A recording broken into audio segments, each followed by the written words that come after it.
All right, everybody, welcome back to Sports Bashes live on 97.3 ESPN. Don't forget, coming up in the next hour, we'll get back into the NFL. Jeff Kerr is going to join us from CBS Sports. Right now, the Phillies, nice weekend. Aaron Nola, we discussed a little earlier. The return of Gabe Kapler. We had a big day out of Bryce Harper. We got a lot of Phils. The weekend review, Bob Wankel, Crossing Broad, is back to talk a little Phils. It's opening day for me, too. Look, I got my baseball jacket on, ready to go. I got a game tonight.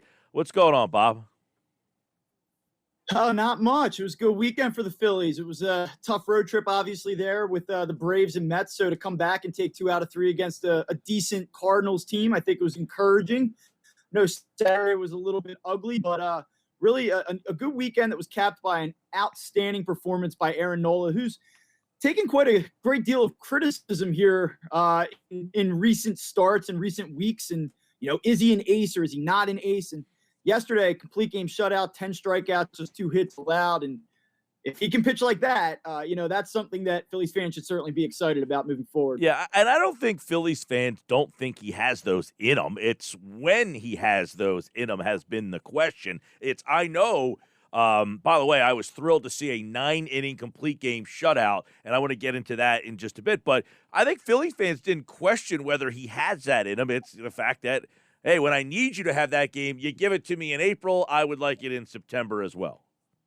Yeah, I think that that's a fair criticism. I think if you take a look at his numbers and his splits throughout the course of his career, September has been his weakest month in terms of ERA in both 2019 and 2020 especially. He really struggled down his last handful of starts. And so until he in September can go out and pitch in big games that have a really big impact on playoff implications, I think that there's always going to be some lingering questions. But JT Realmuto, sort of stood up for his pitcher yesterday after the game and said that people that don't believe Aaron Nola is a legitimate ace in this sport simply don't know baseball. And of course, you expect a catcher and a guy like Realmuto to say that about Aaron Nola. But when you look at it, I think that there's something to be said for the Garrett Coles of the world, the Jacob deGroms of the world that can pump 98, 99 miles per hour. And you see Aaron Nola sit there at 92, 93, and he's a little bit more of a finesse pitcher. And so you don't necessarily feel that overwhelming dominance that you do with some of the fireballers around the league. But when he's on, he's as good as anybody. There's no doubt. ESPN just recently ranked the aces. He was the 5th-ranked pitcher in all of baseball. Look, this could be one of those things, Bob, where in the NBA, there's only 3 guys. There's LeBron James, there's Kevin Durant, and I don't even know if there is the 3rd guy. Maybe I'm giving him credit. But, if you're not on that level, well, then you're not good enough. Is it the same with pitching? If you're not the best of the best, well, then you're on that next level of the, in basketball, I guess it's like, James Harden and Kyrie Irving and Steph Curry, that they're not LeBron James. They're on that next level down, and maybe that's where Nola is. Yeah, I think that that's fair. I'm actually surprised to see that ESPN ranked him as the 5th best starting pitcher in baseball. I think that maybe a little bit more of an accurate or fair number would be somewhere in the, 10 to 15 range. I think that he's definitely in the top half of starting pitchers in baseball, but, I don't know that he's the 5th best. Certainly a guy, though, that I think has that ceiling, and hopefully for Phillies fans, hopefully for the Phillies and the organization, that if they have high-stakes games coming down the stretch, he pitches like he did yesterday against St. Louis, and it'll certainly change the story around him. Yeah, it was DeGrom 1, Garrett Cole 2, Shane Bieber 3, Walker Buehler 4, Aaron Nola 5, Trevor Bauer 6, Yu Darvish 7, Strasburg 8, Scherzer 9, and Lucas Giolito 10. They were the 10 aces that they ranked, and they had Nola number 5. So, look, obviously it's a sport that doesn't have a lot of, top level aces. They're few and far between, too. Very impressive. I love the fact that, and I tweeted this out, is the fans roar. They went nuts for this complete game shutout. And it's like, when you go to a game, I remember a night at Veterans Stadium, I bought tickets for a game. It was Sunday Night Baseball. Man, it had to be, when was the vet around? So this is before '04. And it was Cole Hamels pitching against, I can't even remember who he was facing in that game, but I bought tickets because of the pitching matchup. And it's like, I feel like the fans and that aspect of it sometimes gets discounted because all of the offense that gets thrown in our face. But having that ace pitcher and that ace pitching matchup, I feel like baseball doesn't promote that enough.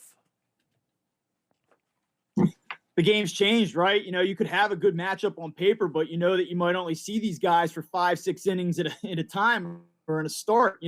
We've kind of worked our way into baseball now being, if you can give a team 6 innings of 1 or 2 runs, that's an outstanding start. And if you go back 15, 20 years ago, if you weren't pitching into the 7th, 8th inning, there were guys that would consider that to be a down start. So the game has certainly changed, and I think it's a little bit harder to build these marquee pitching matchups the way that you might have, a generation ago. But yesterday, a rare opportunity. I think it's been well noted at this point that Aaron Nola had never thrown a pitch in the 9th inning of a Major League Baseball game. And, after the 8th inning, he's mowing them down, and he wanted to stay in that game. And Joe Girardi, to his credit, gave him an opportunity to go back out there, started the inning over 100 pitches. He went out, got the job done, and I felt a lot more confident in what Aaron Nola was going to give you in that 9th inning, the way that he was still locating late in the game, than a guy like Hector Neris, or what Hector Neris may have given you in that spot there. And that's not a knock on Hector Neris, but just if you know a guy's rolling, just let him go out there and put the exclamation point on the effort. No doubt about it. And I think, this whole notion, and it will lead us into our next conversation of, hey, just 5 innings. It's almost like the owners don't want to pay these guys the amount of money. So they're saying, we don't want you to pitch any more than 4 or 5 innings, 6 innings, because we don't want you to have that much of importance because we don't want to have to pay you. And that is analytical guys like Gabe Kapler, who will be here today. I know that you were on the call with him, and boy, what an interesting guy this guy was in the 2 years he was here. He was like on the Howie Roseman level of hate, I feel like.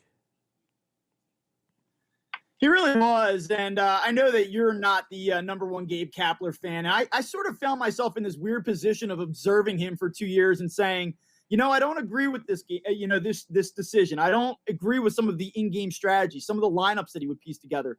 But ultimately, I always kind of found myself defending Gabe Kapler only because I think that he just took the brunt of the criticism for a team that was just so deeply flawed, and a front office that was just unable to put together a deep enough roster to be a true competitor. And so I looked at it and I said, I'm not totally sure if Gabe Kapler is a good manager or not, because I just don't think that he ever really had a roster that was deep enough to be a legitimate contender. And there were all of these expectations, in 2018, certainly in 2019, when they go out and get Realmuto and Harper, that they were going to take this step forward. But they were so top heavy. Those rosters were so top heavy.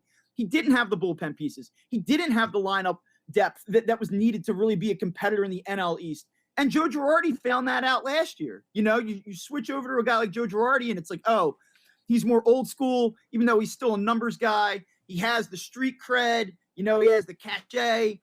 But Joe Girardi ran the exact same problems in 2020 that Gabe Kapler ran into in 2018, 2019. And so I don't know if Gabe Kapler is a good manager. I don't think he was right for this city. I think the Phillies were right to move on. But at the end of the day, I don't really think the guy had a fair shake when you're working for Matt Klentak in the front office to put together those teams. It weren't good enough. Yeah, no, I actually agree with you. I'm not a huge Kapler hater. I'm not a huge analytics guy. I feel it has a place and use it.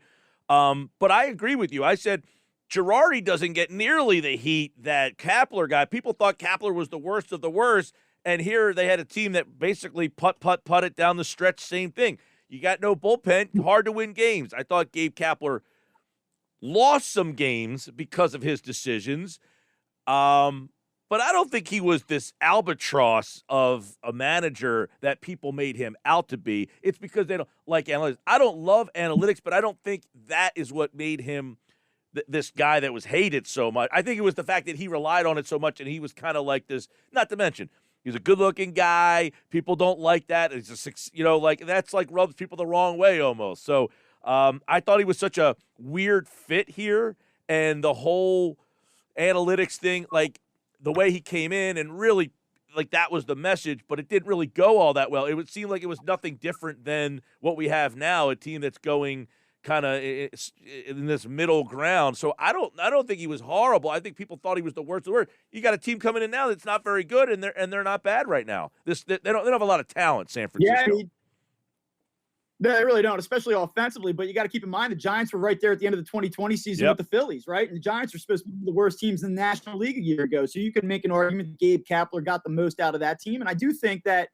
you talk about analytics and some of the things from a baseball standpoint that Gabe Kapler represented, but I do believe that a lot of the dislike and for, I think, some fans, the disdain towards Gabe Kapler was more about the muscles and some of the photos that were out there, the shirtless bodybuilder photos and, the coconut oil and the spitting up ice cream into a bowl because you didn't want to, take on the added calories and, the aviator sunglasses and all of that other stuff, I think was what really at the end of the day kind of worked against him not being a true Philly guy. And so I think it was a lot less about baseball and about the personality for many people, which is kind of ironic because I think that if you talk to most people in the Phillies organization, certainly my interactions with him on a one-on-one basis, really nice guy, and a likable guy at that. But I just don't think long-term he was the correct fit here. So I do think the Phillies, they were probably a year too late in removing Matt Klentak and all that. I think he probably should have gone out with Gabe Kapler, but I think the Phillies did the right thing in letting him kind of get another, a fresh start somewhere else. Yeah, I agree. I just feel like it wasn't the right fit here,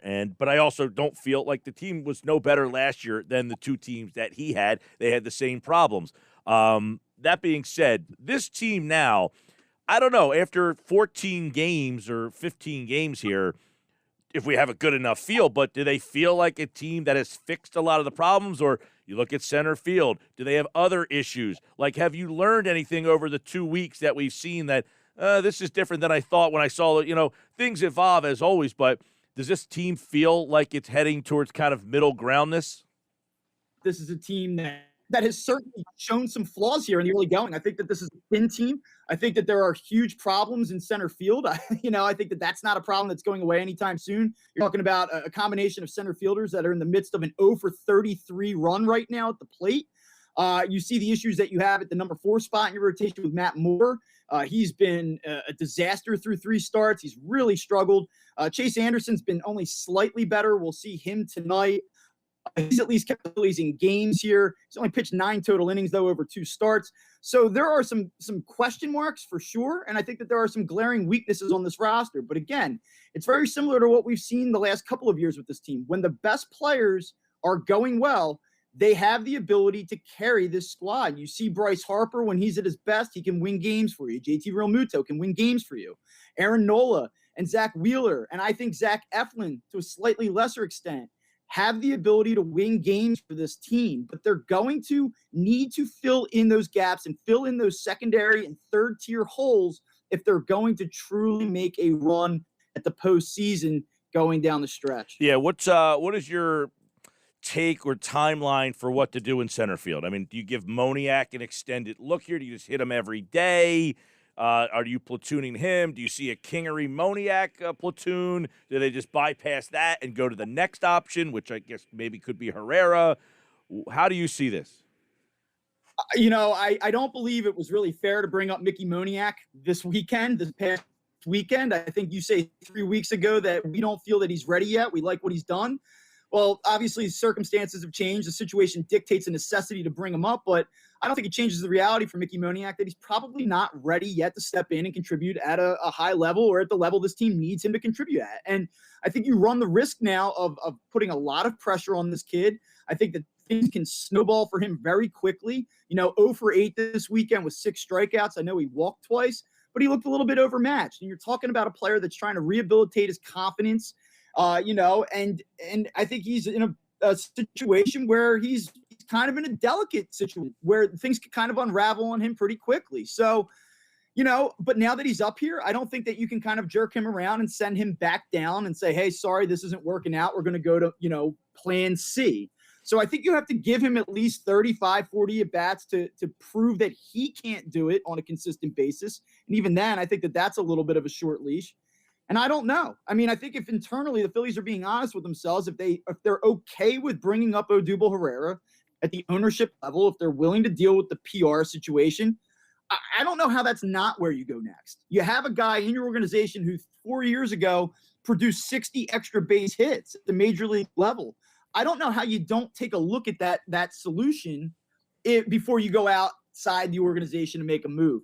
But then again, if they just simply don't want to deal with all of the pushback, then, I understand that, and that's a decision that they're going to have to make. All right, Phillies and the Giants. Bob Wankel crossing broad. Phillies with a win over the Cardinals this weekend, series win, I should say, 2-1. So they win that series. They've been playing well at home, not so well on the road. We'll take a look more on that on Friday when we look at the weekend for the Phils. And you mentioned Chase Anderson gets the ball tonight. See if he could do better than Matt Moore, who has not been good, as you chronicled as well. So that's what we got for the Phils. Bob Wankel, like August, appeared via the Boardwalk Honda hotline. All right, Bob, we'll see how this week goes. Gabe Kapler's back. I would imagine the 11,000 there will give him a nice greeting. Oh, I'm sure it'll be very friendly. I'll talk to you soon, Mike. All right, man. Bob Wankel, everybody, crossing broad. Our look at the Phillies weekend. And, of course, he, like August, appeared via the Boardwalk Honda hotline. We got plenty more. Jeff Kerr tonight at 5:25 talks a little NFL. Stick around.